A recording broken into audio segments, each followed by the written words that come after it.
was once Lin Yu, the most revered pastry artisan of the imperial court in the Great Jin dynasty. My legendary lotus seed buns could effortlessly broker peace treaties between warring states, and my delicate osmanthus cakes regularly caused the emperor's favored concubine to weep with bitter, inconsolable envy.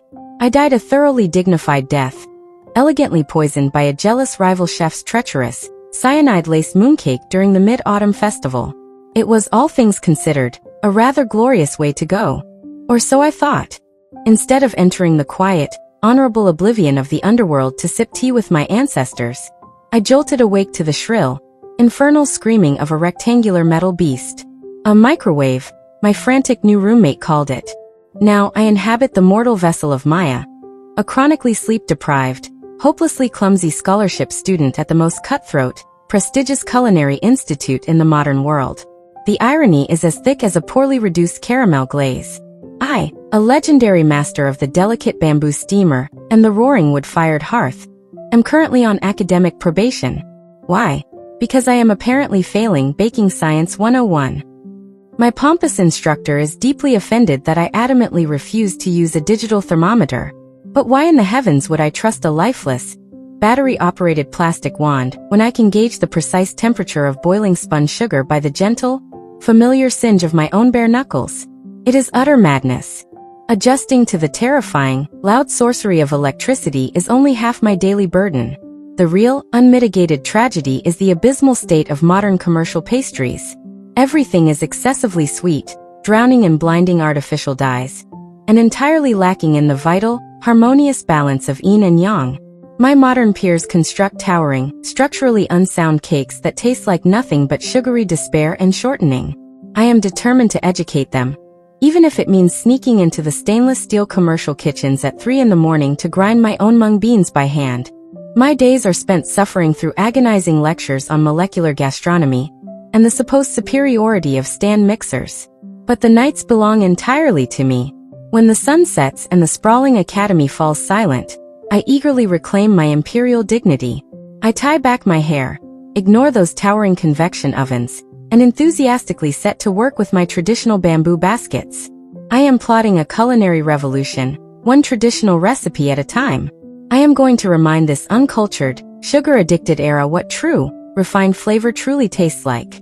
Little do I currently know, my quiet, solitary nocturnal rebellion is very quickly about to attract the attention of the single most infuriating, arrogant, and powerful man in this entire strange century, setting the stage for a clash that will thoroughly test absolutely everything I know about life. Chapter 1. It had been precisely 7 days since I possessed the body of Maya, and I was already convinced this era was entirely populated by culinary barbarians. My misery reached its peak during a torturous afternoon session of introduction to viennoiserie. The instructor, a red-faced man named Chef Gerard who possessed entirely too much gel in his hair, spent 20 minutes screaming at me because I refused to use a digital scale. "Baking is a science, Maya," he had shrieked, waving a silicone spatula like a pathetic floppy sword. "You cannot simply eyeball the flour for a brioche. We weigh in grams." I had merely stared at him, channeling the icy composure that had once made the imperial court tremble. "Chef Gerard," I replied evenly, "if one cannot feel the hydration of the flour through the tips of one's fingers, one has no business touching dough at all." He gave me a 0 for the day. A 0. Me Lin Yu, the woman whose 1,000-layer pastry once stopped an assassination attempt because the assassin was too busy weeping over the flaky crust to draw his dagger. Now I was on academic probation, subjected to the indignity of a modern failing grade, because I refused to worship at the altar of the KitchenAid stand mixer. By 3 a.m., the indignity was too much to bear. I needed the familiar comfort of real baking, unpolluted by electrical sockets and screaming Frenchmen. I slipped out of my dorm, clutching a smuggled bag of dried adzuki beans and my prized possession, a 3-tier bamboo steamer I had scoured Chinatown to find. The academy's commercial kitchens were cold, vast, and silent at this hour. The rows of stainless steel tables gleamed like polished armor. I completely ignored the terrifying convection ovens and set up a workstation by a large gas burner, firing it up until the blue flames roared to life. Ah, finally, the elements. For 2 hours, I existed in perfect, ancient harmony. I ground the adzuki beans into a paste by hand, refusing to add the obscene cups of refined white sugar this era favored. I sweetened it subtly with a touch of raw honey and dried orange peel, focusing on the deep, earthy richness of the bean. The dough was kneaded with rhythmic, forceful strikes, letting the natural warmth of my palms awaken the yeast. When the buns were shaped, plump and perfectly pleated, I set them in the bamboo steamer over a wok of boiling water. The heavy, comforting scent of warm dough and sweet earth bloomed into the sterile kitchen. I closed my eyes, inhaling deeply, feeling like Lady Linyu once more. Are you trying to burn the academy down? Or is this some sort of avant-garde midnight protest? My eyes snapped open. I spun around, instinctively grabbing my heavy wooden rolling pin like a broadsword. Standing in the shadows of the doorway was a man. He stepped into the harsh fluorescent light, and I momentarily forgot my righteous anger. He was impossibly tall, clad in a charcoal suit that even to my ancient, discerning eyes looked like the pinnacle of modern tailoring. His tie was loosened, his collar unbuttoned, and his dark hair was slightly rumpled. But it was his face that caught me off guard, strikingly handsome, but completely devoid of warmth. His jaw was clenched tight, and he had dark bruised circles of exhaustion under his piercing eyes. He looked like an emperor who had not slept in a decade. I am baking, I said, lifting my chin and lowering the rolling pin a fraction. And you are trespassing in my workspace. State your business. He blinked, taken aback by my tone. Clearly, no one spoke to this man with anything less than groveling reverence. Your workspace? You're a student. I can tell by the hideous checkered pants. And I don't trespass. I own the building. I scoffed. And I own the moon. If you are quite finished with your delusions, kindly leave. The steam requires a calm environment, and your hostile energy is upsetting my yeast. A muscle feathered in his jaw. He took a slow, deliberate step forward, his gaze drifting from my flour-streaked face to the steaming bamboo baskets. He inhaled, and for a split second, the icy arrogance in his eyes fractured. The tension in his broad shoulders dropped a mere millimeter. What is that smell? He demanded, his voice dropping an octave. It is proper food. Red bean paste buns. Not that a barbarian accustomed to eating chemical dyes would appreciate the subtlety. He crossed the kitchen with long, predatory strides until he was standing right in front of my workstation. He towered over me, smelling of expensive bergamot and sheer exhaustion. Without asking, he reached toward my cutting board, where a single, freshly steamed bun sat cooling. Halt! I snapped, swatting the back of his hand with my rolling pin. Those are not for commoners. He stared at his hand, then at me, looking genuinely shell-shocked. Did you just hit me? I defended my pastry from a thief, I corrected primly.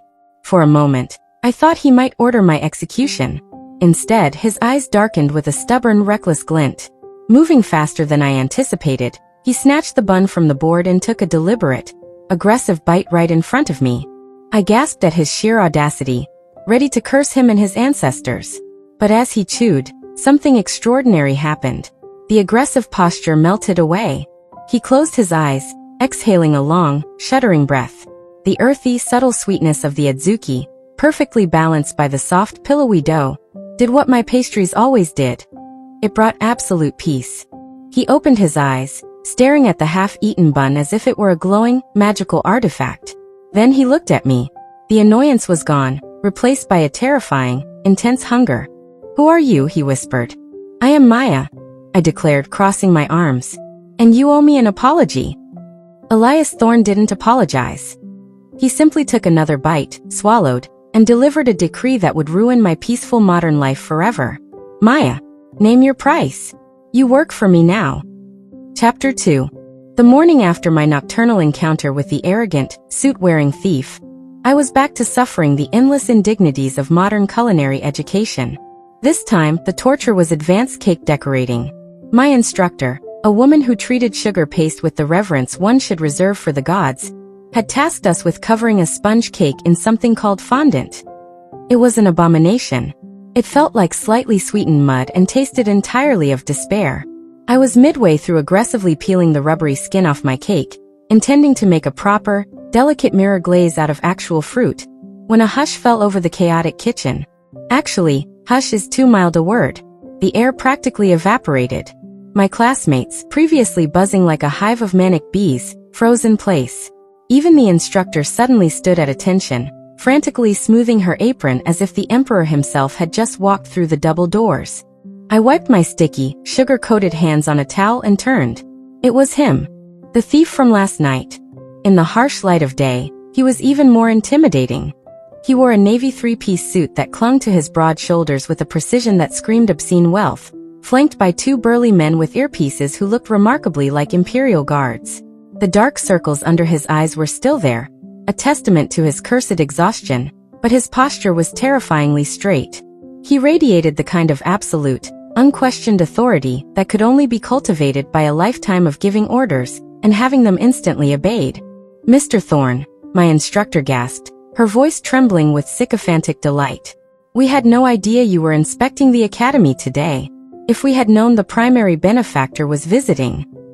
"Benefactor?" I blinked. So the thief hadn't been entirely delusional. He really did own the building.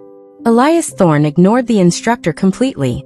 His piercing gaze swept over the room, dismissing the towering, neon-colored fondant cakes with barely concealed disgust, until his eyes locked onto me. I was covered in powdered sugar, clutching a wooden spatula, glaring right back at him. He didn't hesitate. He marched straight past the trembling instructor, parting the sea of terrified culinary students, and stopped at my workstation. "Maya," he said. The way he spoke my name wasn't a greeting, it was a summons. "Thief," I replied evenly, not bothering to bow. Several of my classmates audibly gasped. His jaw tightened, but a strange, dark amusement flickered in his eyes. "I need you to come with me. Now. I am currently engaged in a battle with this edible clay." I gestured disdainfully to the fondant. "And unlike you, I do not have billions of whatever currency this era uses to fall back on if I fail this wretched class. I cannot leave." Elias turned slightly toward the instructor. "She is excused." "Of course, Mr. Thorne. Take all the time you need, Maya." The instructor practically squeaked. Traitorous woman. Where was her dedication to the craft? Realizing resistance in this particular room was futile, I dropped my spatula, dusted off my apron, and followed him out into the pristine, glass-paneled hallway. His guard stood at a discreet distance, leaving us in a bubble of tense privacy. "I will get straight to the point," Elias said, crossing his arms and leaning against the glass wall. "I have not slept a full night in 3 years.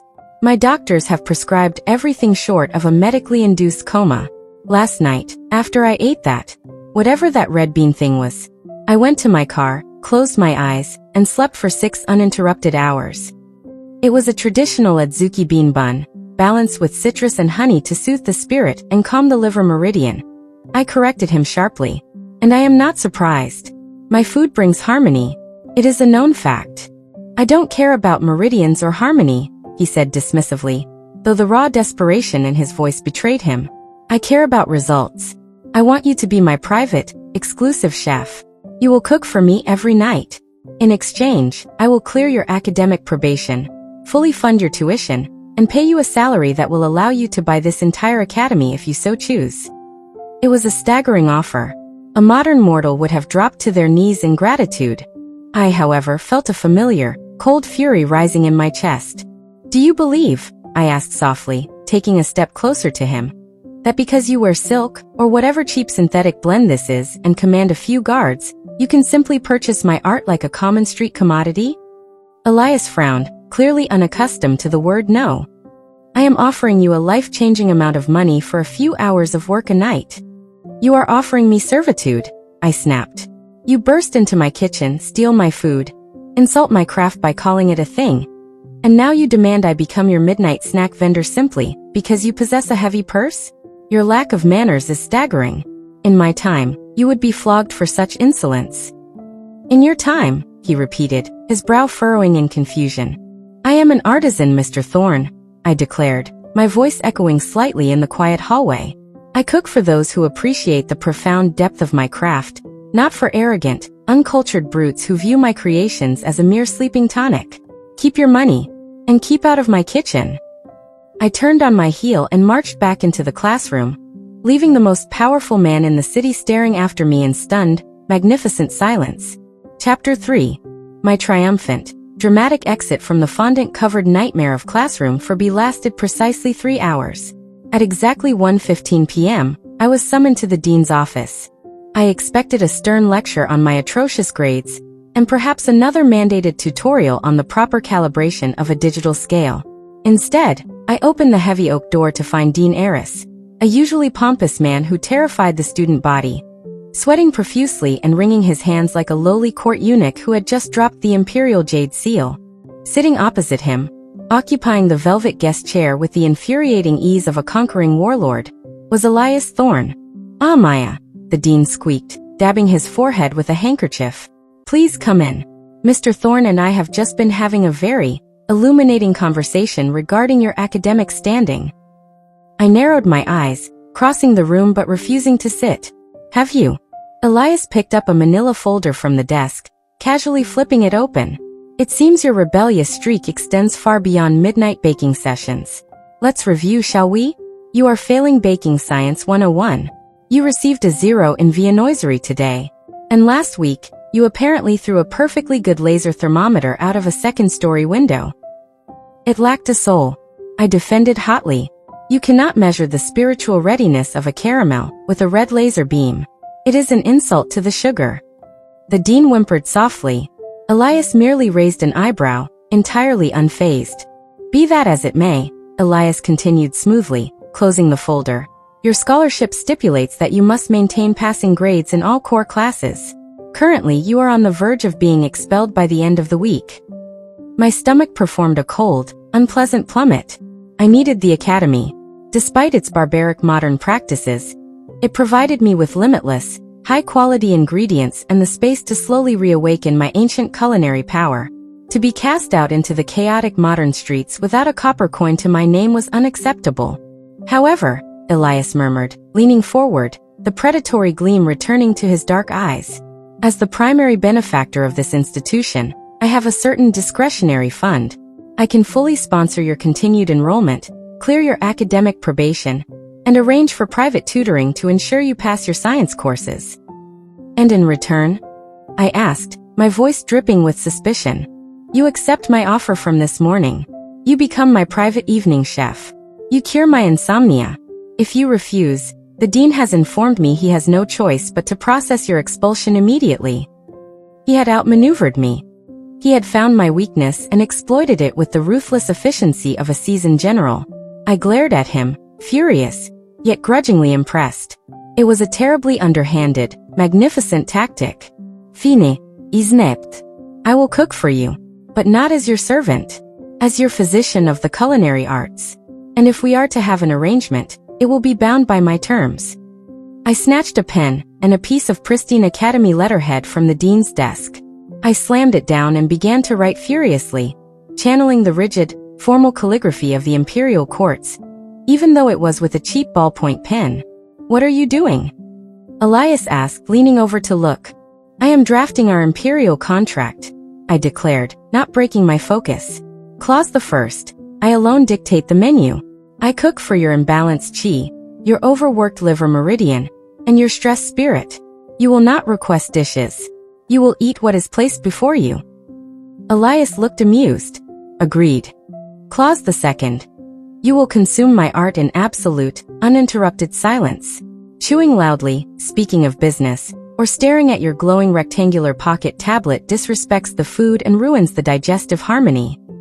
"A bit extreme but fine," he murmured. Clause the third.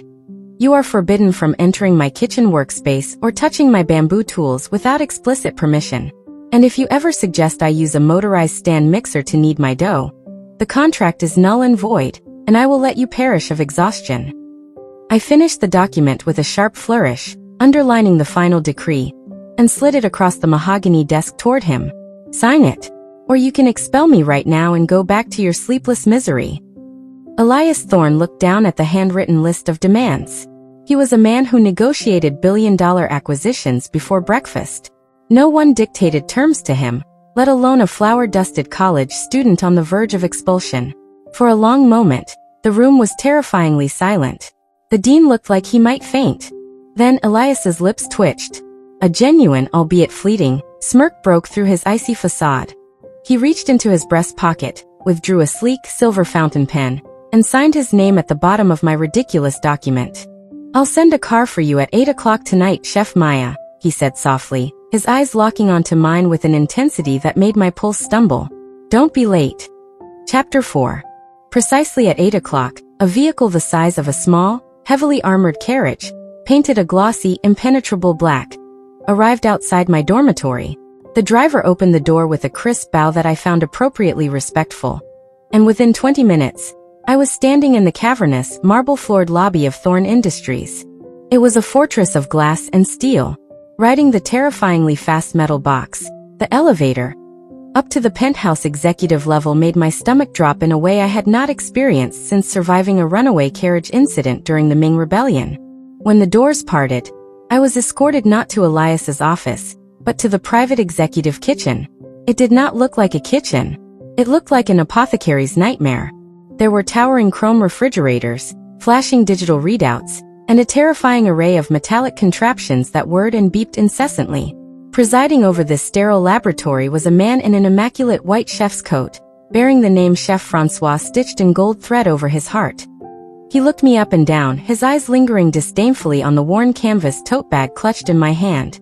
You must be the student, Francois sneered, the French accent rolling off his tongue like a thick, arrogant syrup. Mr. Thorne informed me a culinary amateur would be utilizing my space tonight. Please, do not touch the sous vide machine. It is perfectly calibrated for a wagyu reduction. I have no intention of touching your boiling plastic bags, I replied smoothly, unpacking my tote.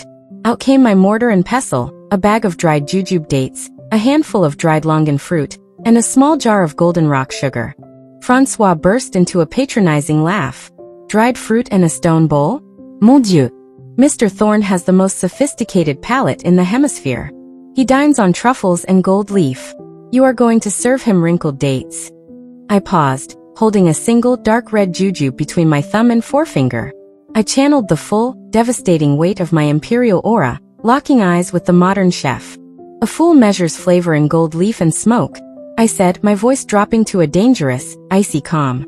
An artisan measures it in the balance of life. This man's spirit is frayed.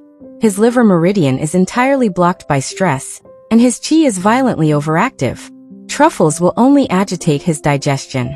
He requires grounding. Now kindly step aside. Your hostile energy is curdling the atmosphere. Francois opened his mouth, flushed a brilliant shade of crimson, but found himself entirely unable to speak. He wisely retreated to the corner. I set to work. I ignored the electric stoves and found a hidden gas burner, coaxing a gentle, consistent blue flame to life. I simmered the jujubes and longan in fresh spring water, watching the liquid slowly turn a deep, rich amber. I added the rock sugar at the exact moment the water's tension shifted, letting the earthy, sweet, and profoundly medicinal aroma fill the sterile room. It smelled of ancient apothecaries, of slow, deliberate healing, and of absolute peace. By the time I poured the ruby-colored soup into a porcelain bowl, even Francois was staring in quiet, begrudging mesmerization. A silent guard escorted me to Elias's office. The double doors swung open to reveal a sprawling room overlooking the glittering city lights. Elias sat behind a massive obsidian desk, surrounded by stacks of files, looking absolutely murderous while barking into a glowing phone. I don't care if the board threatens a vote of no confidence. Liquidate the asset. Now. He slammed the phone down, pinching the bridge of his nose. He looked exhausted enough to collapse, yet too tightly wound to ever close his eyes. I stepped forward, placing the steaming porcelain bowl directly over his quarterly reports. He glared up at me, his eyes dark and stormy. What is this? Jujube and longan sweet soup, I commanded. Clause the first, I dictate the menu. Clause the second, you consume it in absolute silence. Eat. For a second, I thought he might throw the bowl against the wall. The billionaire CEO and the imperial baker locked in a silent, fiery standoff. Finally, with a heavy sigh that sounded like defeat, he picked up the ceramic spoon. He took a sip. I watched the exact moment the ancient magic took hold. The deep, grounding sweetness of the dates and the soothing properties of the longan hit his tongue. He froze. Slowly, he took another spoonful. Then another.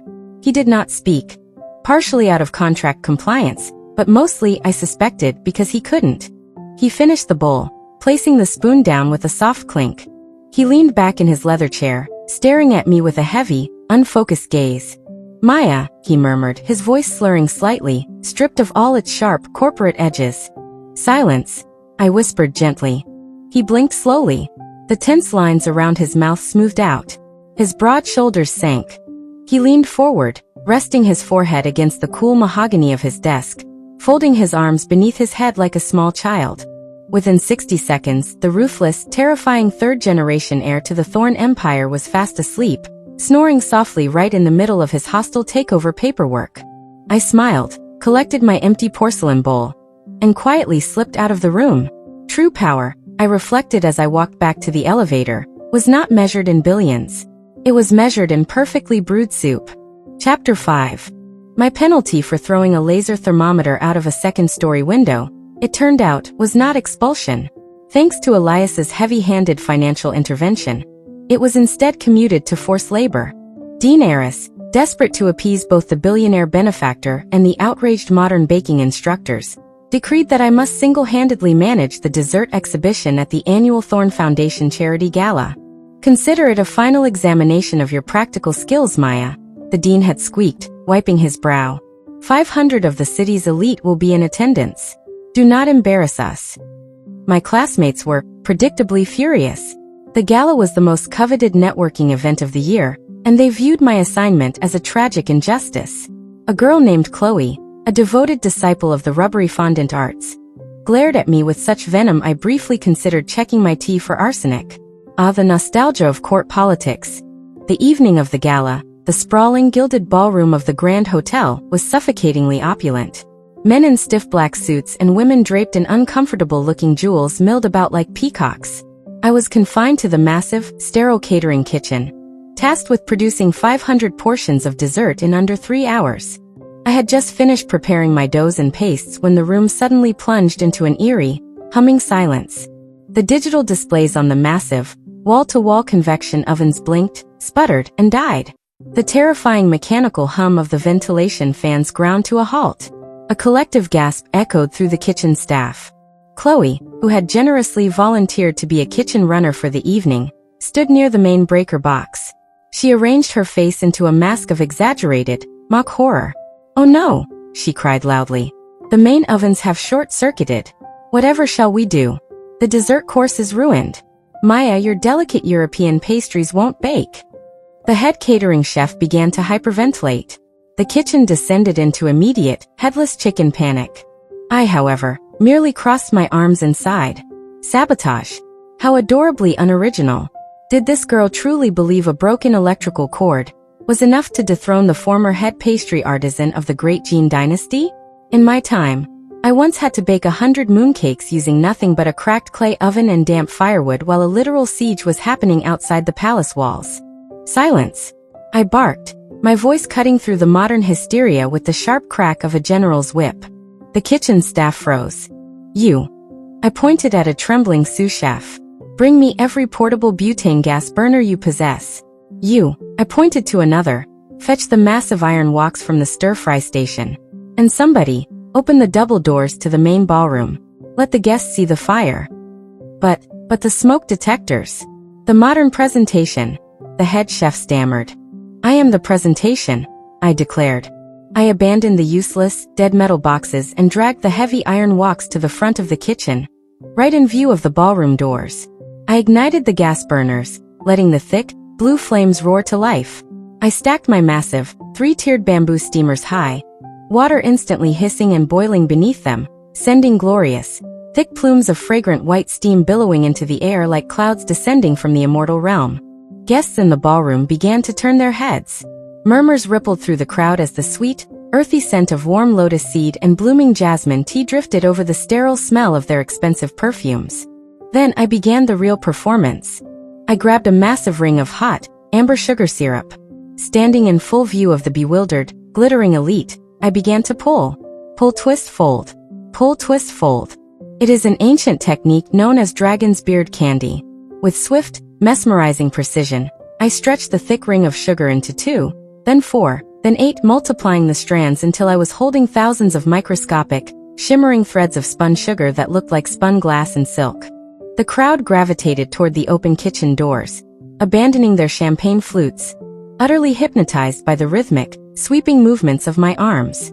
I worked with the grace of a sword dancer, wrapping the delicate sugar threads around crushed peanuts and sesame, creating bite-sized clouds of pure magic. Alongside the candy, the bamboo steamers were unsealed, revealing delicate lotus blossom pastries. The dough was intricately scored and fried so that each pastry bloomed perfectly like a pale pink flower, crisp on the outside and rich with sweet red bean on the inside.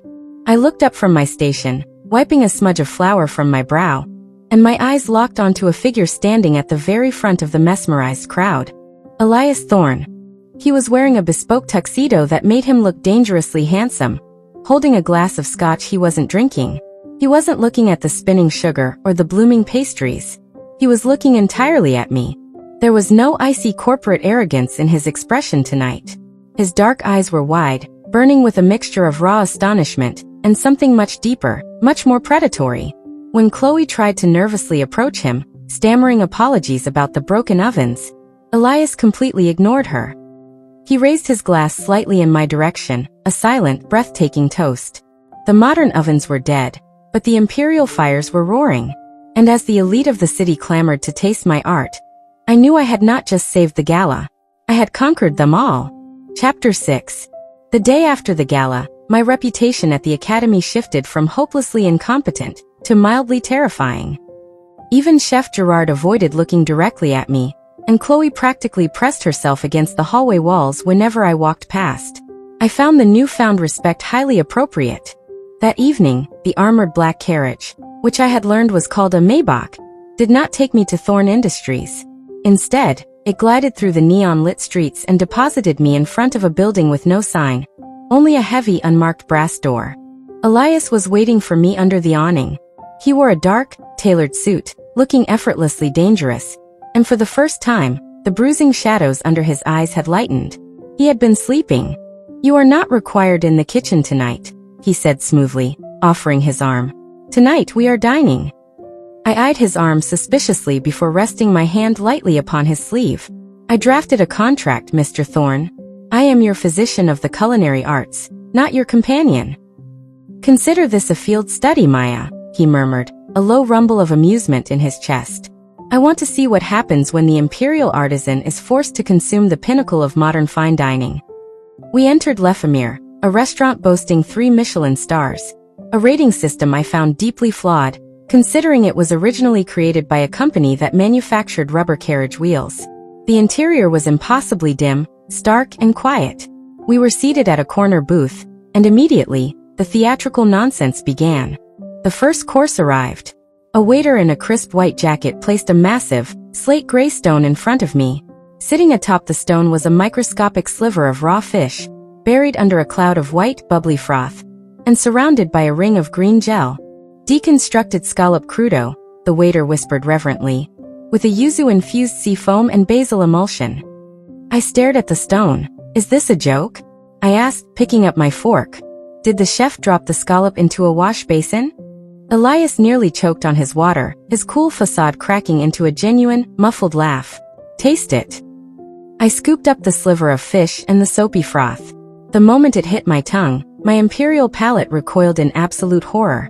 "The scallop is of acceptable quality," I announced loudly, cutting through the hushed, pretentious silence of the dining room.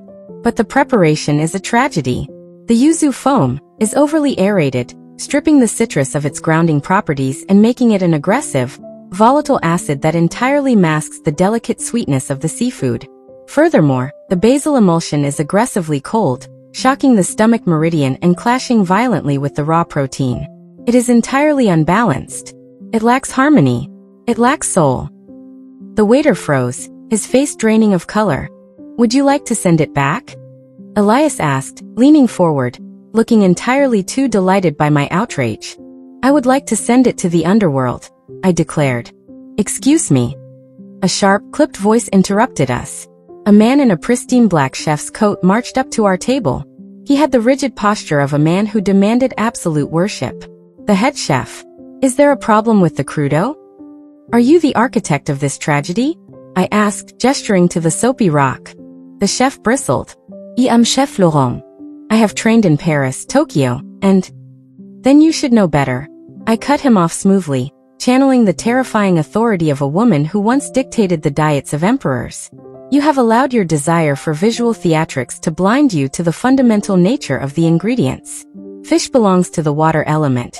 It requires a subtle earth element to ground it, not a violent clash of volatile, sour air. If you had infused the citrus into a warm, gentle broth, perhaps using a white tea base, and sliced the scallop thicker to respect its texture, you would have achieved a dish worthy of consumption. This, I tapped the stone with my fork, is just edible vanity. The dining room was dead silent. I expected the chef to scream, or perhaps order his staff to physically throw me into the street. Instead, Chef Laurent stared at the plate.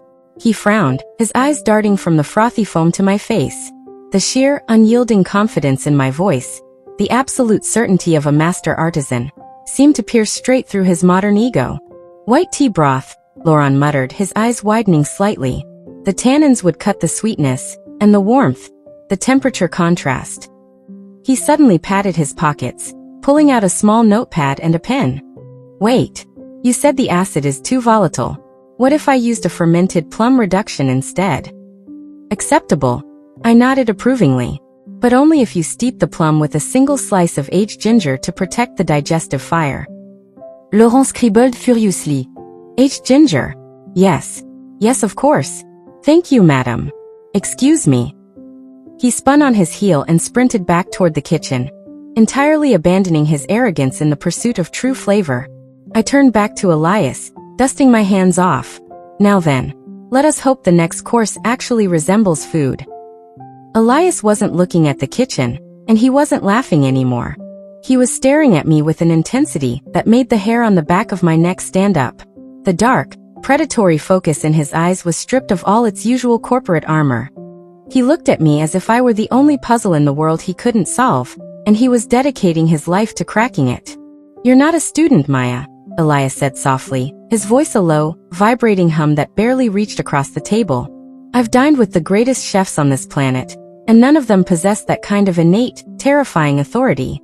Who exactly are you? Chapter 7. I quickly learned that in the modern era, just as in the Great Jin dynasty, the true power of a dynasty rarely sat on the throne. Often, it sat in the shadows, sipping tea and judging everyone with terrifying precision. For the Thorne Empire, that power was Eleanor Thorne, Elias's grandmother.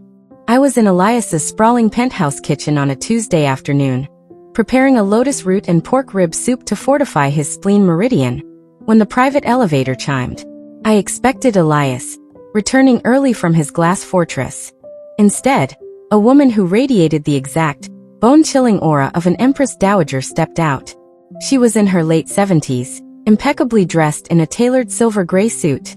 Her posture was rigidly straight, her silver hair coiled into a severe knot, and she leaned on a black cane topped with a heavy silver raven. Flanking her were two hulking bodyguards who looked absolutely terrified of her. Her sharp, icy blue eyes locked onto me, taking in my flour-dusted apron, and my hair tied back with a simple wooden chopstick. So, she said, her voice dry and brittle as autumn leaves, this is the little kitchen maid who has my grandson canceling international board meetings, just to ensure he is home for supper. I expected someone taller, or at least wearing designer labels. I did not flinch. In the imperial palace, surviving the terrifying senior concubines was a matter of daily routine. You did not cower, but you did not strike first. You met them with flawless, impenetrable grace. I wiped my hands on a clean towel, stepped out from behind the marble island, and bowed. Not a subservient modern nod, but a precise traditional greeting, my hands folded perfectly at my waist. I am Maya, I said calmly. And I am not a maid. I am your grandson's culinary physician. You must be Madame Thorne. She scoffed, tapping her cane on the hardwood floor. A physician? You are a college student. My investigators have thoroughly checked your background, Maya. You are an orphan on a scholarship. You have no pedigree, no assets, and suddenly you have exclusive access to the sole heir of the Thorne fortune. Tell me, what kind of modern love potion are you slipping into his food to blind him? If I wanted to blind him, madam, I replied smoothly, I would use a concentrated distillation of belladonna, not a soup. Currently, I am simply fixing his tragically abused liver. Her eyes narrowed. She stepped closer, moving with predatory grace. As she raised her hand to gesture dismissively at my cutting board, the sleeve of her jacket fell back, revealing a stunning, milky white jade bangle on her wrist. I stopped. I knew that jade. Mutton fat jade, I murmured, stepping forward, genuinely captivated. From the Kunlun Mountains.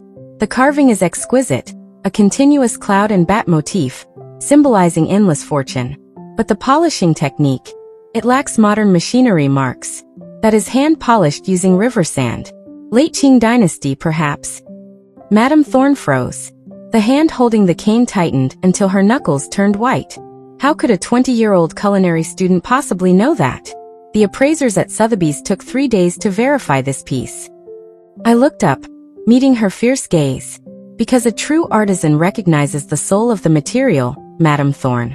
Whether it is flour, sugar, or a stone meant to carry the weight of a family's legacy, it is a heavy stone. You wear it well.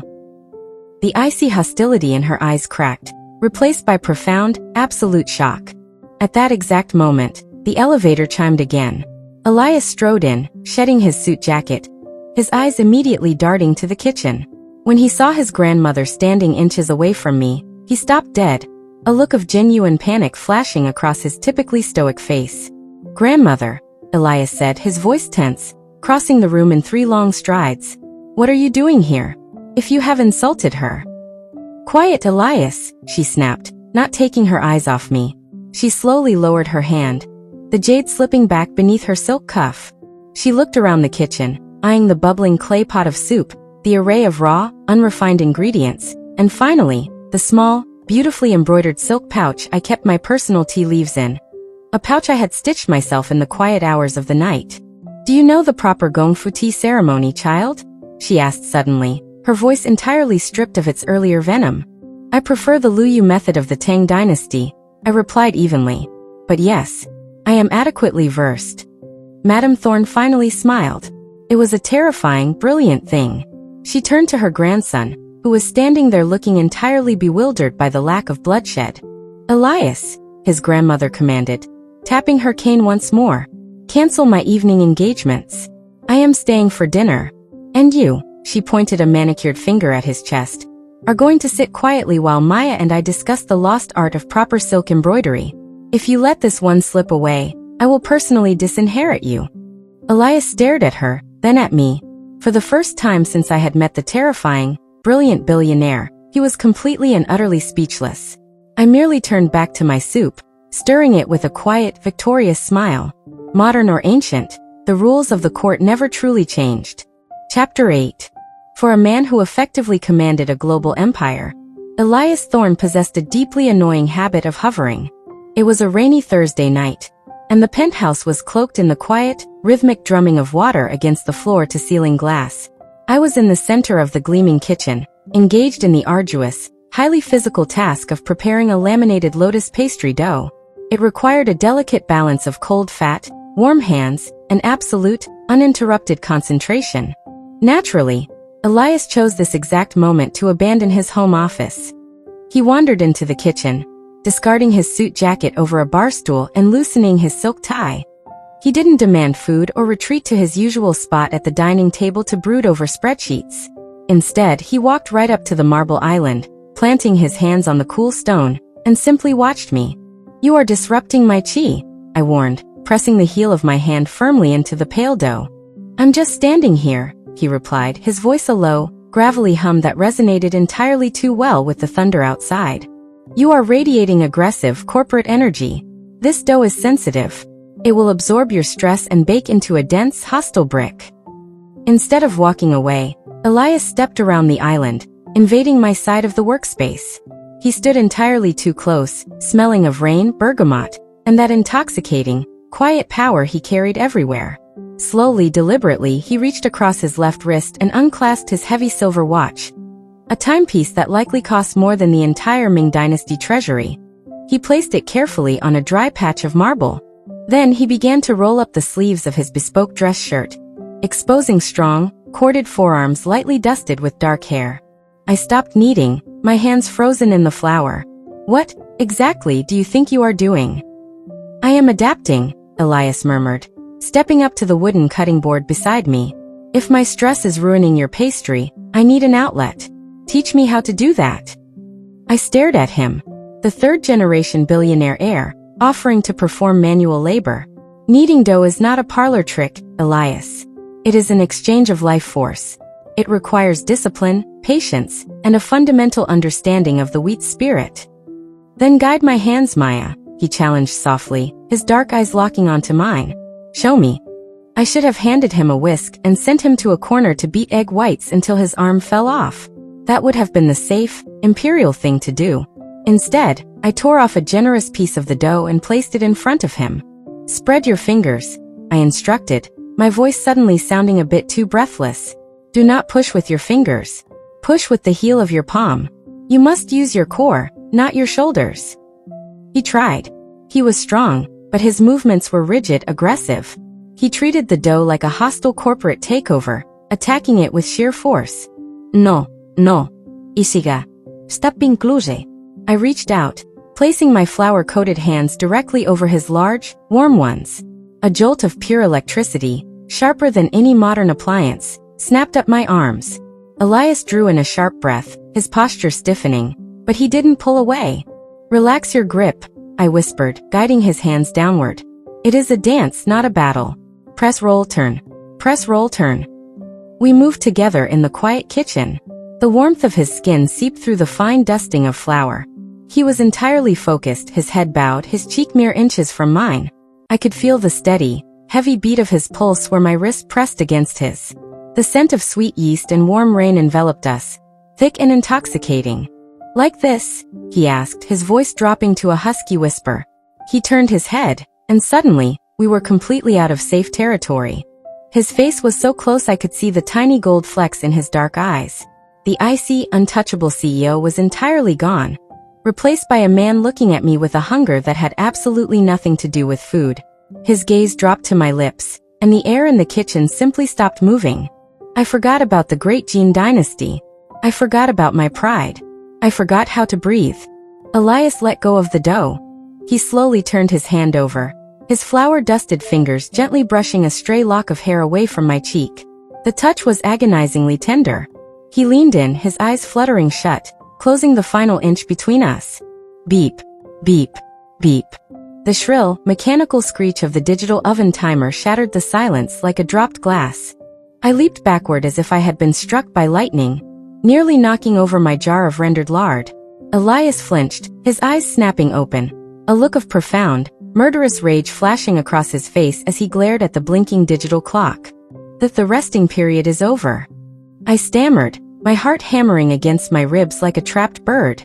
I frantically began gathering the dough, refusing to look at him. The gluten has relaxed.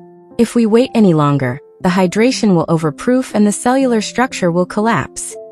Elias took a long, ragged breath, running a floury hand through his dark hair, leaving a stark white streak in the dark strands. He looked like a man who had just been shoved off a very high cliff. Right, he rasped, his voice tight with heavily suppressed frustration. The cellular structure. We certainly wouldn't want that to collapse. He grabbed his multi-million-dollar watch, completely ignoring the flour now coating the band, and stalked out of the kitchen. I stood alone in the sterile, modern lights, clutching a lump of dough to my chest, realizing with absolute, terrifying certainty that my imperial defenses were crumbling faster than a poorly baked shortbread. Chapter 9. The atmosphere between Elias and me for the next 3 days was tighter than an over-kneaded noodle string. We communicated entirely through aggressively polite nods and perfectly brewed herbal tonics. He stayed on his side of the marble island, I stayed on mine. It was maddening. But the romantic tension plaguing my evenings was violently eclipsed by the utter disaster waiting for me at the academy on Monday morning. I was in the main training kitchen, attempting to ignore the rhythmic, soulless whirring of 12 stand mixers, when the double doors swung open with the dramatic flair of a palace decree. In walked a woman who looked as though she had been manufactured in a modern laboratory dedicated entirely to gloss. She had perfectly blown-out blonde hair, wore a tailored white chef's coat that had clearly never seen a drop of grease, and sported lips painted a blinding, artificial red. "Listen up, everyone," Dean Eris announced, trailing behind her like a nervous lapdog. "We are honored to welcome back one of our most distinguished alumni and the heiress to the sterling sugar empire. Victoria Sterling. She will be hosting the annual Spring Showcase Bake-Off. My classmates erupted into excited applause. I merely narrowed my eyes. Sterling Sugar. The purveyors of the bleached, chemical-laden nightmare dust I actively boycotted. Victoria beamed, her gaze sweeping over the students before locking onto me with the precision of a heat-seeking missile. She knew exactly who I was. The rumor mill in the elite echelons of this city was apparently just as vicious as the imperial harem. She clicked her way over to my workstation on heels that violated every safety protocol in the kitchen. She peered down her perfectly contoured nose at my bamboo steamer. "So," Victoria purred, her voice dripping with artificial sweetness. "You must be the traditionalist Elias has taken a charitable interest in. Maya, isn't it?" "I am Chef Maya, yes," I replied, not breaking my gaze from the lotus paste I was portioning. "I've heard fascinating things," Victoria laughed, a sound like clinking crystal. "Elias always did have a soft spot for strays. But really steaming? How delightfully rustic. Tell me, do you ever plan to graduate beyond brown, lumpy peasant food? Or is boiling water the absolute limit of your repertoire?" The kitchen went dead silent. Even the stand mixers seemed to hold their breath. In my previous life, a woman who dared speak to me in such a manner would have found her tea mysteriously laced with a purgative root for a fortnight. But I was in the modern world, bound by the irritating laws of civility. My peasant food managed to cure the insomnia your sugar empire likely caused him. I smiled thinly. "But I understand your confusion. When one relies entirely on neon food coloring and structural wire to make a pastry appealing, the concept of actual flavor must be terrifying." Victoria's red lips tightened into a thin, furious line. "Is that so? Well, the Spring Showcase is this Friday. The theme is modern innovation. I am the reigning champion. Let's see if your little bamboo sticks can compete with actual, high-end pastry art on a public stage. Or are you too terrified of modern appliances to accept a real challenge?" She had thrown down the gauntlet. To refuse would be to admit defeat to a woman whose soul was as shallow as a baking sheet. "I accept," I declared loudly, my voice ringing off the stainless steel walls. "Prepare to be thoroughly educated." Victoria smirked, pivoting on her dangerous heels, and marched out of the kitchen, her entourage of sycophantic instructors following closely behind. Once she was gone, I looked down at my bamboo steamer. Then slowly, I turned my head to look at the massive, gleaming electric convection oven humming quietly against the back wall. For weeks, I had stubbornly treated it as the enemy.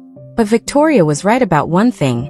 The modern world consumed food with its eyes first. If I simply steamed a traditional bun, no matter how profoundly it balanced the chi, the barbaric modern judges would dismiss it as rustic. To utterly crush Victoria Sterling, I couldn't just use ancient techniques. I had to beat her at her own glossy, superficial game, and infuse it with an ancient soul that her bleached sugar could never replicate. I walked over to the towering metal beast.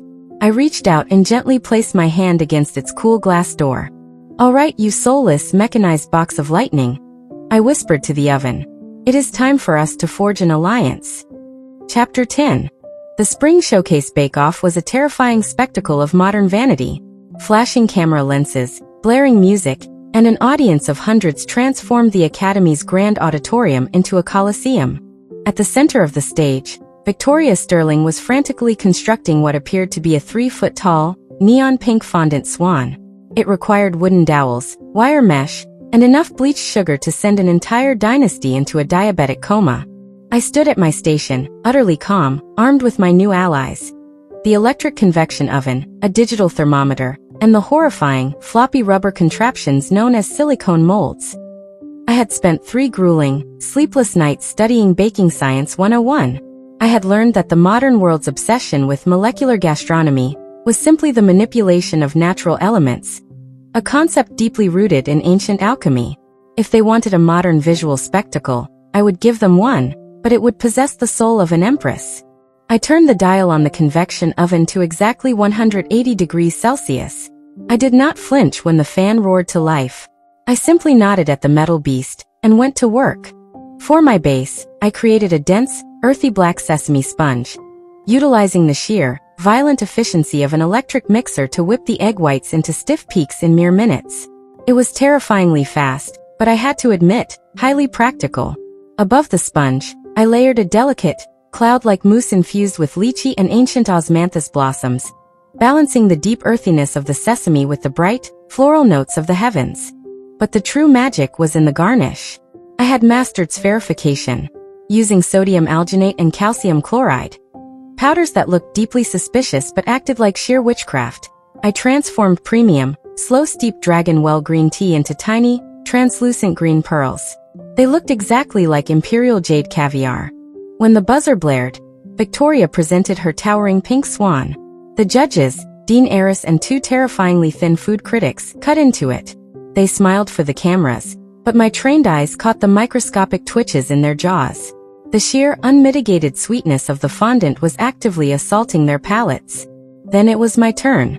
I presented a sleek, minimalist entremet, coated in a flawless mirror-like black glaze that reflected the auditorium lights.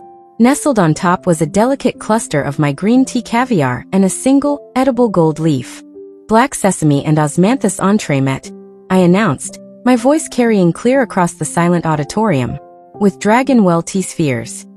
The lead critic took a bite. He froze. The delicate green tea pearls burst on his tongue, releasing a wave of cleansing, bitter warmth that perfectly cut through the rich, floral sweetness of the mousse and the grounding earthiness of the sponge. It was the flawless, ultimate harmony of yin and yang, disguised in a tuxedo of modern molecular science. He dropped his fork. This is a revelation. The textural contrast is a masterpiece. It has a profound depth of flavor I have never encountered in modern pastry. Dean Heiress looked as though he might weep with relief. They did not even need to deliberate. I was unanimously declared the undisputed victor. The audience erupted, but a shrill, furious screech pierced the applause. "This is absurd," Victoria shouted, slamming her perfectly manicured hands onto her workstation. Her artificial poise entirely dissolved. She grabbed a microphone, her face flushed red with rage. She cheated. Look at her. She's a nobody. An orphan charity case from the streets who feeds my ex-fiancé peasant food in the dark to trick him into funding her. She doesn't belong here. The auditorium plunged into a horrified, breathless silence. I stood my ground, my posture rigidly straight, preparing to deliver a verbal lashing that would shatter her fragile modern ego. But I didn't have to. The only thing absurd here, Victoria, is your absolute lack of grace. The voice was low, cold, and echoed with the terrifying authority of a thunderclap. The crowd parted instantly as Elias Thorne descended the auditorium stairs. He bypassed the security guards, his dark eyes locked onto Victoria with a lethal, icy fury that made the heiress physically recoil. He stepped up onto the stage, entirely ignoring the cameras, and positioned himself squarely beside me. "Maya is an unparalleled artisan," Elias declared, his voice carrying effortlessly without a microphone. "Her brilliance outshines your artificial sugar by every conceivable metric. She does not cook in the dark, she illuminates it. And if you ever insult her background, her craft, or her presence in my life again, sterling sugar will find itself aggressively acquired and dismantled by Monday morning." Victoria gasped, dropping the microphone. The resulting feedback screech was the only sound in the room. Elias turned to me, the lethal coldness evaporating from his eyes, replaced by an overwhelming, protective warmth. Without a word to the judges, the dean, or the gaping audience, he gently placed his hand on the small of my back and escorted me off the stage. I walked with my head held high, the victor of the battle, fiercely protected by the modern emperor, who had just publicly declared me his equal. Chapter 11. Adrenaline, much like spun sugar, is incredibly fragile. Once the high of my public victory against the fondant queen evaporated, the crushing, accumulated weight of the past month collapsed upon me. I was standing in Elias's penthouse kitchen the following evening, attempting to slice a snow pear to soothe my suddenly tight, scratchy throat, when the world violently tilted. The knife clattered to the marble floor. My knees gave out, and the ground rushed up to greet me. But I never hit the tiles. Strong arms caught me around the waist. A voice, tight with unfamiliar panic, shouted my name. "Maya." Then the fire took over. The fever did not just burn my modern body. It violently dragged my soul backward through the centuries. I was no longer in the glass fortress of Thorne Industries. I was back in the Imperial Pavilion. The mid-autumn festival lanterns swayed above me, casting bloody red shadows across the courtyard. My stomach twisted in familiar, blinding agony.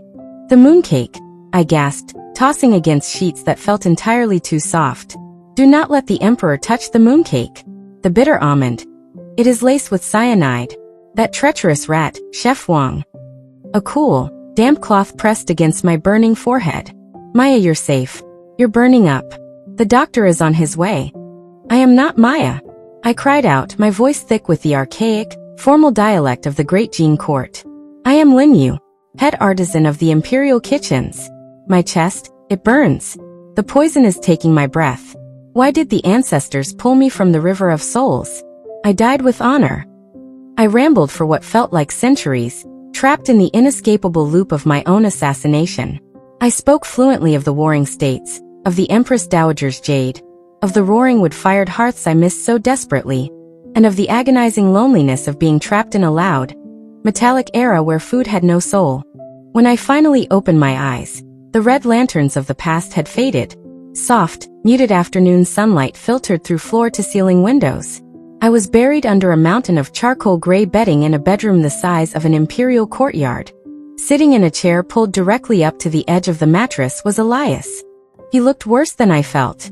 His usually immaculate hair was a chaotic, ruffled mess, and he wore a simple, wrinkled black t-shirt that highlighted the rigid tension coiled in his shoulders. The bruising shadows under his eyes had returned with a vengeance. A silver basin of cool water sat on the nightstand beside him. I shifted, my throat as dry as parchment. Water, I croaked. Elias was out of the chair in a fraction of a second. He sat on the edge of the bed, slipping one strong arm behind my shoulders to support me, and gently held a crystal glass to my lips. I drank greedily, the cool water instantly soothing the lingering fire in my throat. As he set the glass down, he didn't pull away. He kept his arm wrapped securely around me, his thumb gently tracing the line of my fever-flushed cheek. His dark eyes searched my face with a terrifying, heavy intensity. The doctor said your body simply shut down from extreme exhaustion and a viral infection. Elias murmured, his voice raspy. You've been asleep for nearly 2 days. I apologize for the inconvenience, I whispered, attempting to summon my usual defensive pride, but I simply didn't have the energy. You spoke in your sleep, he said quietly.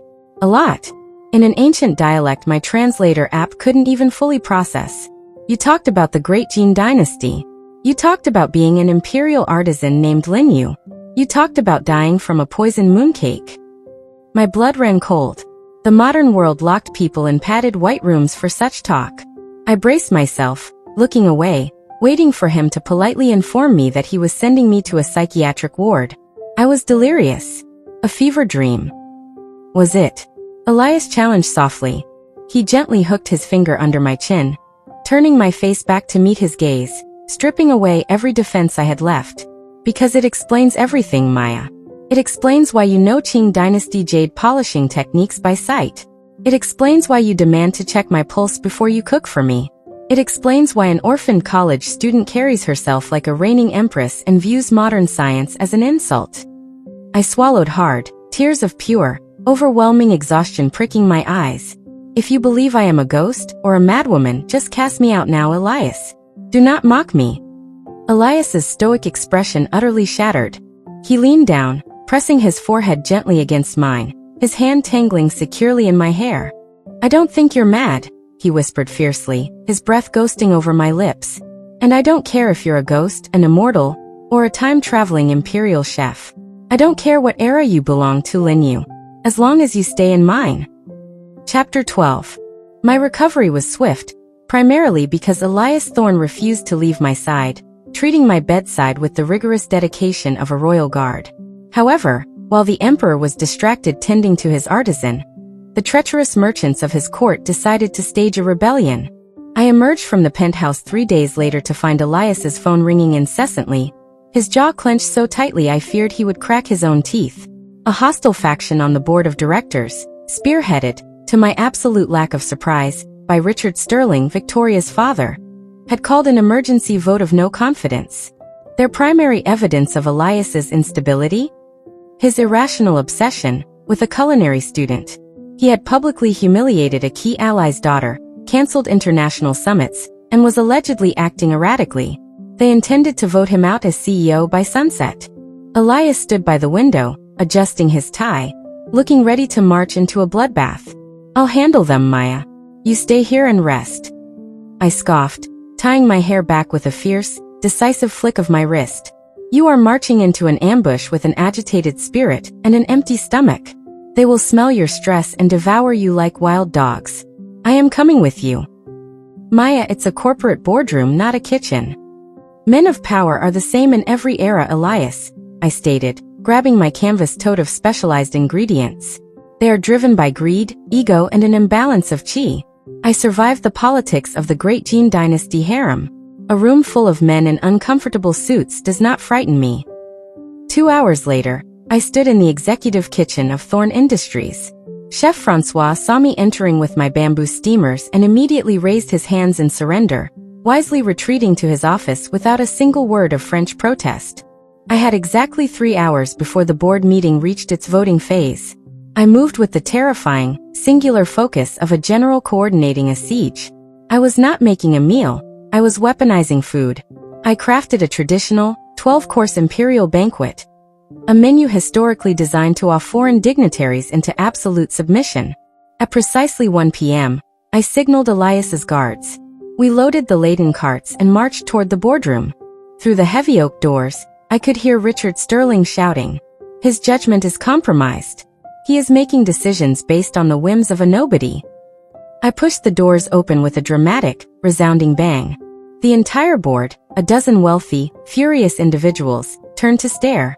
Elias, sitting at the head of the table looking perfectly murderous, blinked in surprise. "Gentlemen," I announced, my voice ringing with absolute, unyielding authority. "Making decisions of such magnitude with stagnant digestion and inflamed livers is the height of foolishness. Before you vote on the fate of this empire, you will eat." "What is the meaning of this?" Sterling sputtered, his face turning purple. "Security. Remove this." "Sit down, Richard," Elias commanded, his voice deadly quiet, a dark smirk suddenly playing on his lips. "Let the chef speak." At my gesture, a small army of waiters flooded the room, placing delicate porcelain bowls and silver platters before each stunned board member. "Course the first," I narrated, pacing the length of the long mahogany table. "Double-boiled sea cucumber and matsutake mushroom soup, to clear the stagnation of greed from your meridians, and open your minds to reason." Sterling stubbornly crossed his arms, but the man next to him, a notoriously ruthless hedge fund manager, took a hesitant sip. His eyes immediately widened. He took another, faster sip. "Good God," he whispered. "Course the second," I continued mercilessly, the waiter swapping plates with military precision. "Beggar's chicken, baked in a shell of lotus leaf and clay, to remind you that true value often lies beneath an unpolished exterior." One by one, the hostile board members picked up their forks. And one by one, their aggressive, corporate posturing utterly dissolved. You cannot yell about profit margins when your mouth is full of perfectly rendered Peking duck that melts like a divine whisper on the tongue. You cannot scheme a hostile takeover when your chi is being violently, aggressively harmonized by braised abalone and 8 treasure rice. I served them longevity peaches, steamed to look like the blush of dawn, and poured aged pu'er tea that grounded their frantic, caffeinated heartbeats. By the time the 12th course, a delicate bird's nest soup sweetened with rock sugar, was cleared away, the boardroom looked like a den of sedated lions. The angry red flush had left Sterling's face, replaced by a glassy, satisfied gaze. The hedge fund manager was softly weeping into his napkin. Elias leaned back in his leather chair, folding his hands over his stomach, looking at the thoroughly pacified board. "Now," Elias said, his voice smooth as silk, "I believe we had a vote of no confidence to attend to?" The board members looked at each other. They looked at the empty plates. They looked at me, standing at the head of the table like a victorious empress. "Vote," the hedge fund manager mumbled, patting his stomach. No, that seems hasty. Elias, my boy, is she going to cook for the quarterly retreat?" "Only if I remain CEO," Elias replied coolly. "Then the motion is dismissed." Sterling sighed heavily, completely defeated by the power of traditional braised pork belly. Meeting adjourned. As the board members sluggishly filed out, bowing their heads respectfully as they passed me, Elias stood up. The boardroom emptied, leaving just the two of us. He walked slowly down the length of the long table, stopping right in front of me. You, he whispered, a smile of pure, awestruck adoration breaking across his face, are the most terrifying woman I have ever met.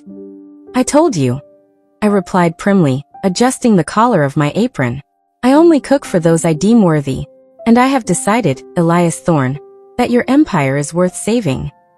Chapter 13. With the hostile takeover violently thwarted by a 12-course imperial menu, peace settled over Thorne Industries. And to my profound relief, peace also descended upon my life at the academy. The dean, recognizing that my culinary skills could literally dictate the global stock market, officially exempted me from all modern baking science classes. I was given unrestricted access to the kitchens, and even Chef Gerard had taken to bowing slightly when I passed him in the hallways. It was late Friday afternoon. The weekend had begun, and the academy kitchens were blissfully deserted. I was hidden away in the deepest corner of the dry goods pantry, a massive, dimly lit room that smelled intoxicatingly of Ceylon cinnamon, dark cocoa, and toasted almonds. I was standing on a step stool, aggressively inspecting a suspicious bag of supposedly organic rye flour, when the heavy pantry door clicked shut. The locks engaged with a solid thud. I turned around, clutching a clipboard to my chest. Standing in the narrow aisle between towering shelves of imported sugar and olive oil was Elias. He had shed his suit jacket and tie. His sleeves were rolled up, his collar unbuttoned, and he looked dangerously at ease. He leaned against a rack of industrial spice jars. His dark eyes locked onto me with that familiar, heavy intensity that always made my pulse betray my imperial composure. Elias, I said, attempting to sound stern as I stepped down from the stool. This is a restricted area, and it is highly improper to lock an unmarried woman in a windowless room. In the Jin dynasty, this would require immediate marriage or execution. He pushed off the shelf, closing the distance between us with slow, deliberate steps until he was standing mere inches away.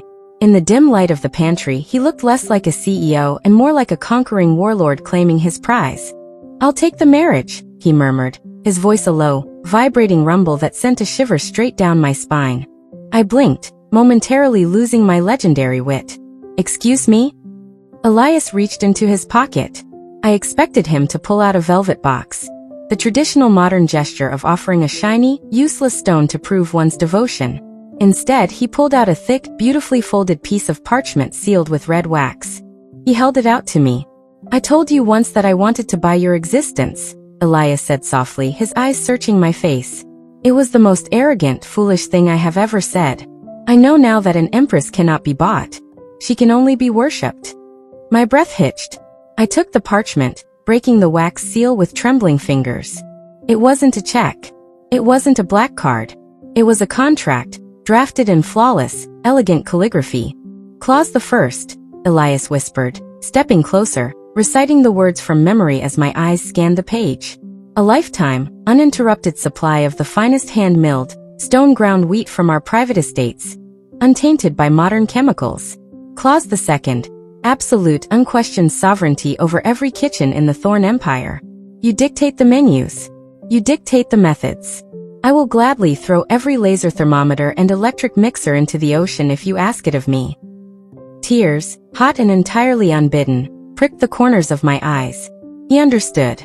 He truly understood the soul of the artisan standing before him. And the final clause? I whispered, my voice trembling slightly as I looked up from the parchment to meet his gaze.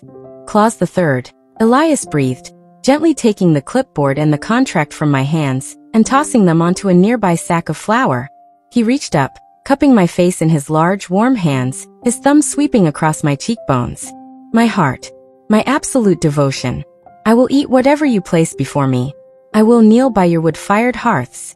I will spend the rest of my life ensuring your chi is never disturbed.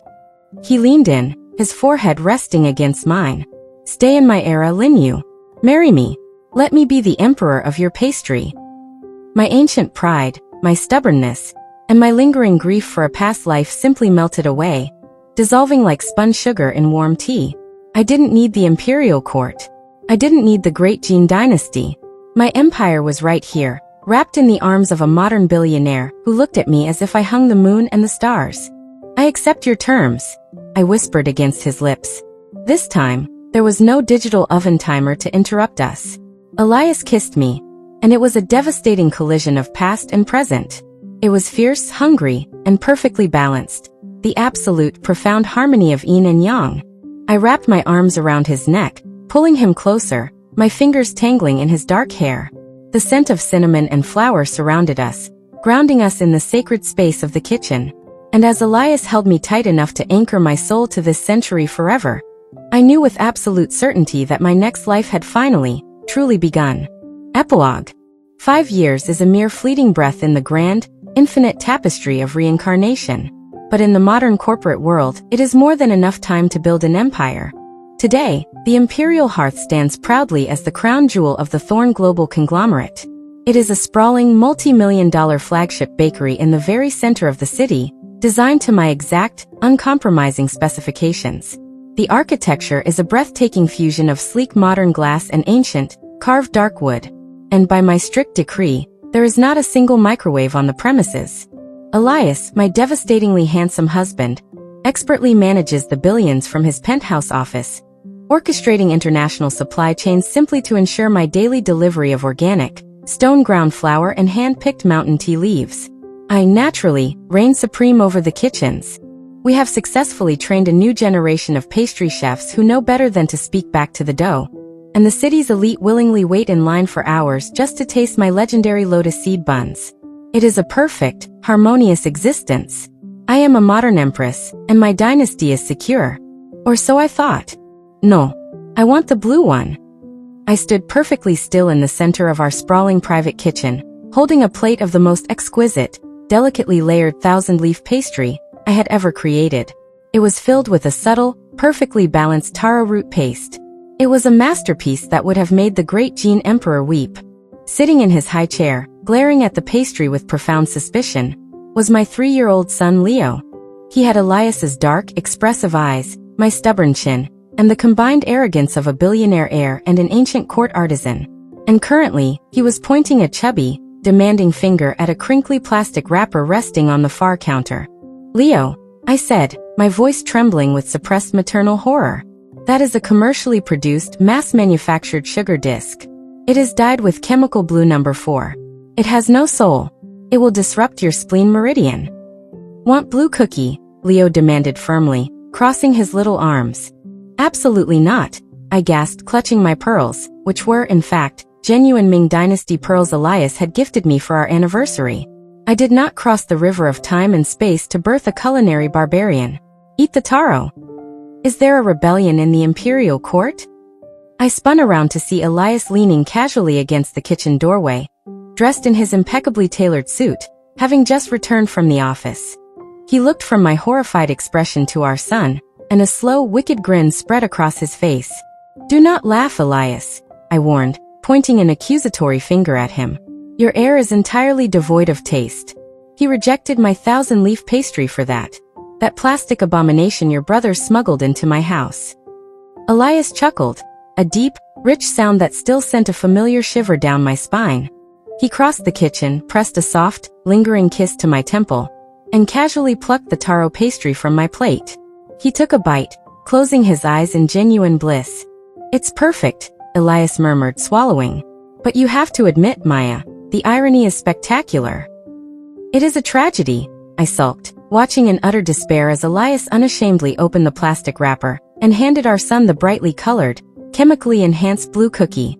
Leo cheered, immediately shoving it into his mouth and getting blue crumbs all over his expensive silk shirt. Elias wrapped his arms around my waist from behind, pulling my back flush against his chest. He rested his chin on my shoulder, watching our son happily destroy his palate. "He'll learn," Elias whispered, pressing a kiss to my neck. "He has a lifetime to inherit your genius. Let him be a child of this century for a little while." I sighed, leaning back into the solid, comforting warmth of my husband. The ancient artisan in me was deeply offended, but the woman who loved these two infuriating modern males was overwhelmingly, profoundly happy. "Fine," he conceded softly. "But tomorrow, I am starting him on ginger tea. I refuse to raise a child with block chi." Elias laughed, turning me in his arms to kiss me properly. A kiss that tasted of sweet taro, unwavering devotion, and the beautiful, chaotic harmony of two worlds finally colliding. I, Lady Lin Yu, had lost the great Jin dynasty, But looking at the man holding me and the little boy happily eating a blue cookie in our kitchen, I knew without a doubt that I had gained the entire universe.